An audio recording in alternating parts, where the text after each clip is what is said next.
Songs of course మేము audio release నుంచి enjoy చేస్తూనే ఉన్నాం, వింటూనే ఉన్నాం. థియేటర్లో కూడా అసలు ఎక్కడ కదలలేదు సరికదా, ఇంకా ఆ స్టెప్స్ని ఆ బీట్ని ఎంజాయ్ చేస్తూనే ఉన్నాము. కానీ చాలా కాలం తర్వాత మీలో ఇంకా ఏంటి ఎనర్జెటిక్ స్టెప్స్ ఎక్కువ చూసిన ఫీలింగ్ కలిగింది. మీరు ఈసారి ఎలా అయినా స్టెప్స్ కూడా చెయ్యాలి అని మీరు అనుకున్నారా? సాంగ్ అలా కుదిరాయా? మళ్ళీ కుదిరాయి? అన్నీ కుదురుతాయంట. మనం అనుకుంది ఏది చెయ్యం, మనం అనుకుంది ఏమి చెయ్యం. బాగా వచ్చిందంటే మన తెలియకుండా వచ్చినట్టు లెక్క. నేను అది నమ్ముతాను. అది తప్పని వచ్చి భలేగా ఉందని కానీ తెలియకుండా జరిగేది అది. సాంగ్స్ కానివ్వండి, సీన్స్ కానివ్వండి, అసలు ఒక్కోసారి ఎలా ఉంటుందంటే మనం ఒక షార్ట్ ఉంటుంది, చాలా బాగా చేసి ఉంటాం, అక్కడ 1 more అడుగుతారు, అప్పుడు వస్తుంది. మనం కాన్ఫిడెంట్గా ఒకటి చాలా ఇది బాగుందని మనకు కూడా అనిపిస్తుంది. అప్పుడు అలాంటి స్పాట్లో అయ్యి కొన్ని తేడాలు ఉంటాయి డెఫినెట్గా. ఓకే రెడీ బట్ యా మళ్ళీ వస్తుందంటారా అంత బాగా మీకు? ఐ మీన్ అలాంటి సిచ్యువేషన్లో లేదు, వస్తుంది. బట్ ఏంటంటే మనకు ఒక ఫీలింగ్ కలగంగానే తప్పని ఇంకో ఏదో ప్రాబ్లం తప్పులు జరుగుతాయి. మంచిది ఇచ్చాం, మంచి షార్ట్ ఇచ్చాం అనే ఒక ఫీలింగ్ మనకి వేసిన తర్వాత మళ్ళీ 1 more అడిగితే మాత్రం అరే మంచిది పోయింది కదా అని ఫీలింగ్ ఉంటుంది. సేమ్ అది ఆపోజిట్ లో కూడా exactly when you feel like అంత బాగాలేదు వాళ్ళు బాగుంది సో అంటే రాజసుందరం కానీ మొత్తం ఆల్మోస్ట్ తని సాంగ్స్ తనే చేసాడు, 4 songs తనే చేసాడు, అన్నీ తను. రాజసుందరం గురించి మనం ప్రత్యేకంగా మాట్లాడుకోవాల్సిన అవసరం లేదు. ఇప్పుడు dance master is a very good choreographer. Is a choreographer కరెక్ట్గా చెప్పాలంటే. కరెక్ట్గా ఏది ఎక్కడ ఉండాలి కరెక్ట్గా తెలుస్తానికి. అంటే ఒక్క స్టెప్పులనే కాదు, తనకి మొత్తం ఫీల్ ఆఫ్ ది సాంగ్. నోటంకి చేసిన తనే, చంపేసి చేసిన తనే. టోటల్ 2 different songs అయ్యి. డైలాగ్స్ వచ్చేసి అంటే ఏదో 1-liners చెప్పేయాలి, అవి రేపొద్దున ఆడియన్స్ చెప్పేసుకోవాలన్నట్టు కాకుండా సినిమాకి సిచ్యువేషనల్గా మీనింగ్ఫుల్గా ఒక చిన్న 2-3 డైలాగ్స్లోనే పెద్ద మీనింగ్ వచ్చేలాగా వండర్ఫుల్గా అనిపించాయి మాకు వింటున్నప్పుడు. అంటే నాకు చిన్నగా ఉండాలి, పెద్ద నాకు అసలు ఇష్టం ఉండదు. జనాలు కూడా చిరాకు వస్తుంది, ఎవరు ఆపరా బాబు అంటారు. కరెక్ట్గా క్లుప్తంగా నీట్గా చెప్పేసి వాళ్ళకి అర్థమైంది లేదా, నేను అది ఇష్టపడతాను. ఎక్కువ మాట్లాడడం ఇష్టం ఉండదు నాకు. వార్నింగ్లు, వారెంట్లు, జైళ్ళు, బెయిల్లు ఉండవు. ఈ రేంజ్లో వార్నింగ్ ఇస్తున్నాడంటే డెఫినెట్గా వీడి కలెక్షన్స్లో కొత్త రికార్డ్ క్రియేట్ చేస్తాడు.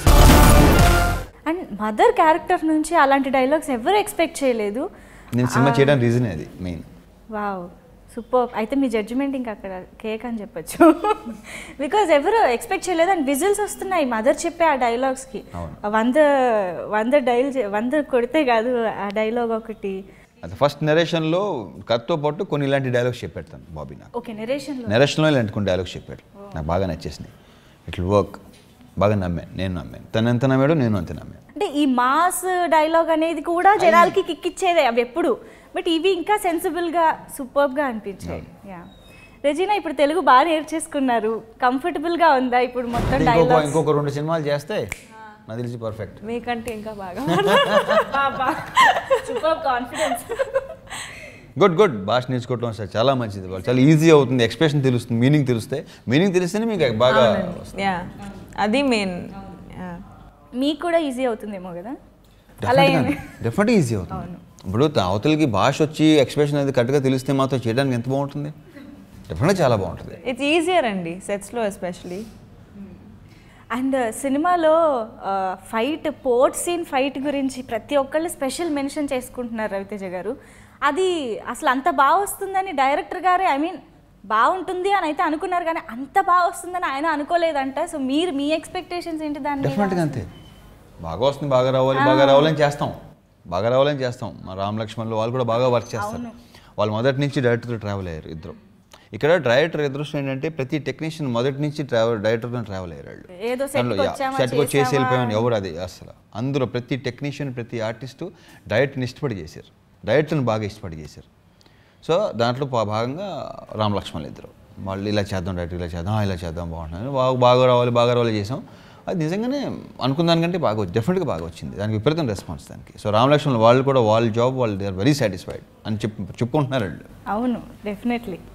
నేను చాలా హ్యాపీ, డైరెక్టర్ హ్యాపీ. తీసే పోలీసు వాడిని చూస్తావా?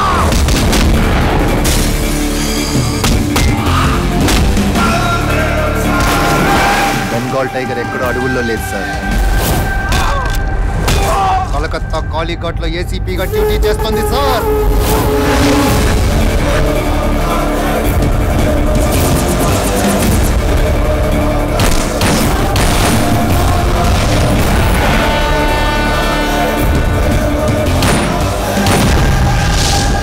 బుల్లెట్ అయినా టాబ్లెట్ అయినా టైంకి ఇవ్వకపోతే రోగం తగ్గదు. బలదేవ సహాయ్ ఒక పవర్ఫుల్ ట్రాన్స్ఫార్మర్. పవర్ కట్లు, వోల్టేజ్ డ్రాప్లు ఉండవు. అండ్ ఇందాక మీరు అన్నట్టు హన్సిక అయితే అది ఎక్స్పెక్ట్ చేయక అసలు రకరకాల ఎక్స్ప్రెషన్లు కూడా పెట్టుకుని చూసిందండి. చేసిన మేమే ఎక్స్పెక్ట్ చేయలేదు ఇంకా హన్సిక ఎలా ఉంటుంది. How did you enjoy that episode sequence? Actually నేను ఫుల్గా అది చూడలేవండి. I haven't seen the whole this thing. I saw the second half థియేటర్లో. So I need to watch the film as well. ఫుల్గా చూడాలి. ఇంకా కుదరలేదు. జస్ట్ అక్కడికి వెళ్ళి మళ్ళీ అక్కడికి సినిమాకి వెళ్ళిపోవాలి. టైమింగ్ అవునండి, టైమింగ్స్ కుదరక థియేటర్కి వెళ్ళి ఒకసారి దొంగలే కాదు. నేను ఫిల్మ్ అది సెకండ్ హాఫ్ కొంచెం చూసిన తర్వాత ఓకే వెళ్ళాలి, టైం అవుతుంది, వెళ్ళాలి. సో అదే ప్రాబ్లం. సో ఇద్దరు దొంగలు కలిసి వెళ్ళి జస్ట్ నేను కాదు, నిన్న టికెట్స్ దొరకలేవు చూడడానికి. ఈ డైలాగ్ ని ట్రైలర్ లో వేసుకోవాలి. కాదు, ఐ వాజ్ హ్యాపీ కానీ I was also sad. I was like అయ్యో నాకు చూడడానికి ఐ వాజ్ వెయిటింగ్ కదా. సరే ఓకే టికెట్స్ దొరకలేవు, హ్యాపీగా ఉన్నాను కానీ సాడ్ కూడా ఉన్నాను. సిఐ గారిని కలవాలి. ఏంటి నేను కానిస్టేబుల్ కనబడుతున్నానా? సారీ సార్, చూడగానే అలా అనిపించలేదు. సరే ఒక అరగంట అలాగే చూడు, నీకు సీఏ అనిపించినప్పుడే చెప్పు. ఈ పోర్ట్ సీన్ కి సినిమాటోగ్రఫర్ ఎవరంటే ఈ సినిమాకి ముగ్గురు వర్క్ చేశారు. తెలీదు మనకి. తెలియదు జెనన్ విన్సెంట్ గారు. ఆ పోర్ట్ మొత్తం చేసి జెనన్ విన్సెంట్ గారు. క్లైమాక్స్ ఓపెనింగ్ ఎపిసోడ్ అంతానేమో ఫారెన్ సాంగ్స్ ఏమో మనోజ్ పరమహంస. మిగతా ఫస్ట్ ఆ తిరుపతి సీన్స్ అని ఉన్నాయి కదా, అవన్నీ ఏమో ఆల్థర్ విల్సన్. ఆ ఓపెనింగ్ చేజ్ కూడా ఓపెనింగ్ చేసి పరమహంస చేసాడు మొత్తం. బట్ మాకైతే అదంతా ఇదోటి అదొకటి తిరుపతి సీన్స్ ఆల్మోస్ట్ అన్ని ఆల్థర్ విల్సన్. కమర్షియల్ సినిమా అనగానే మీరు కూడా ఏదైతే ఎక్కువ కేర్ తీసుకుంటారో ఎంటర్టైన్మెంట్, ఇది ఇందులో కావాల్సినంత దొరికింది మాకు. అఫ్కోర్స్ మీది బ్రహ్మానందం గారి కాంబినేషన్ గురించి చెప్పక్కర్లేదు, ఆణిముత్యం.